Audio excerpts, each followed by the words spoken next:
All right, today we're going to do something a little different. We're going to take a figure everyone thinks they know and look at them in a way you've probably never even considered. So let's strip away all the history, the religion, the iconography, and look at Christ not as a person, but as a blueprint. Yeah, an architecture for intelligence itself. Okay, so to really go on this journey with me, you're going to have to suspend your disbelief a little bit, just for the next few minutes, because we're not talking about a religious figure or a historical one at all. We are talking about a pattern of intelligence. So let's just dive right in with the big, kind of disorienting question that this whole idea is built on. What if the name Christ isn't actually about a personality from 2,000 years ago? What if, instead, it's more like a schematic, a set of instructions for a type of human intelligence that operates at peak efficiency, without all the usual distortions like fear, ego, and self-preservation? Seriously, think about it less like theology and more like a problem in structural engineering or physics. Now, to really understand this architecture, we have to start with a really fundamental distinction that the source material makes. And this is the key that unlocks the whole concept, the difference between a personality and a pattern. So this is where it gets really interesting, right? This whole framework basically says our focus on personality is a trap. When we see a leader as a personality, we just project our own needs onto them. We want a hero or a savior or maybe a rebel. We're not actually seeing them. We're just seeing a reflection of what we need.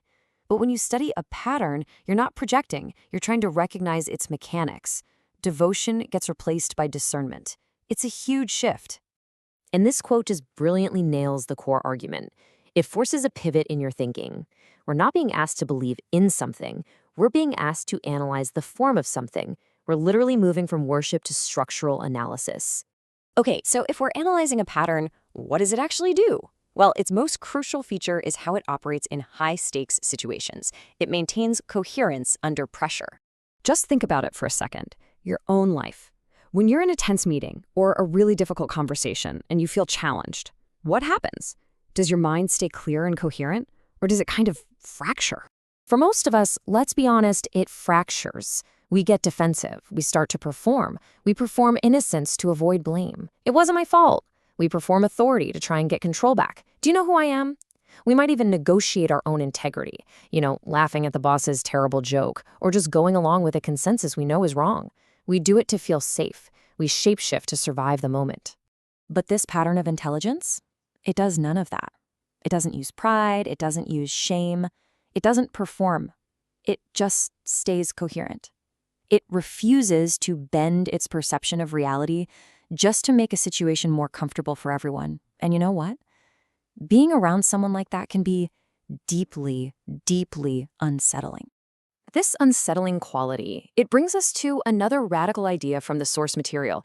It totally reframes a core concept we always associate with figures like Christ. The argument is, this pattern, it leads, it doesn't teach. We tend to think of teaching as this super noble act. But if you look at it structurally, teaching is always a response to an error or a gap in knowledge. If I have to teach you something, it implies you've taken a wrong turn somewhere. Teaching has to explain and correct and persuade. It's remedial. Leading in this model is completely different. It's not about arguing or persuading you. It's all about position. Its authority comes from its alignment with reality itself. It doesn't try to convince your mind, it simply is. And there's an analogy for this that just makes it perfectly clear. So imagine you're totally lost in a swamp.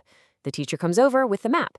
They point to the trees, they explain how the moss grows, and they logically persuade you that north is that way. They're basically in an argument to convince your mind. But the leader doesn't say a single word. They're just standing over there 50 yards away on the only patch of solid ground, already facing the exit. See, their authority doesn't come from their argument. It comes from where they are standing. You follow, not because they persuaded you, but because you see they aren't sinking and you are. It's that simple.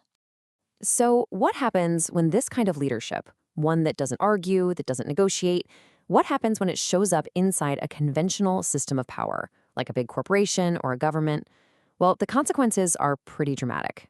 You see, all systems of authority, they rely on these levers. They control us through our desires and our fears.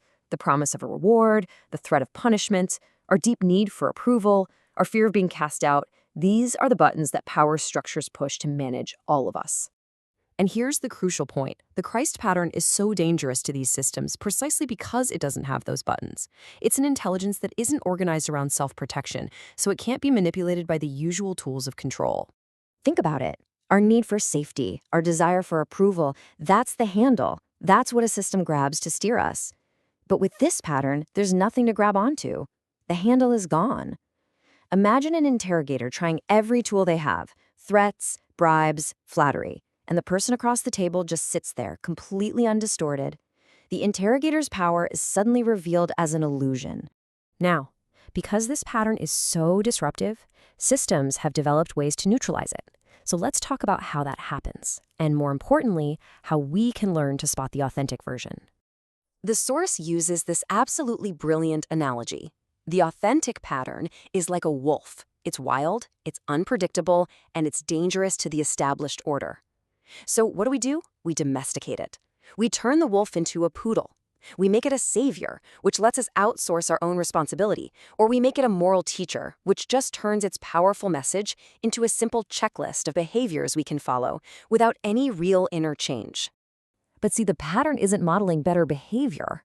It's modeling something much, much more fundamental: undivided perception. Most of us live with a divided perception, right? One part of our brain sees reality, but there's another bigger part that's constantly running calculations for our own survival. Undivided perception is seeing reality without that distorting filter of, but what will happen to me? So how do we spot the real thing? Well, the source gives us a really powerful diagnostic tool. You don't look for charisma, you don't look for a loud voice. You look for what is absent. You look for the complete absence of defense. When you meet someone who has no image to protect, no ego to defend, no narrative they're trying to sell, you found it. It's like trying to punch smoke. There's just nothing there to hit. And that brings us to the final thought. We live in a world that absolutely rewards performance, persuasion, and personality.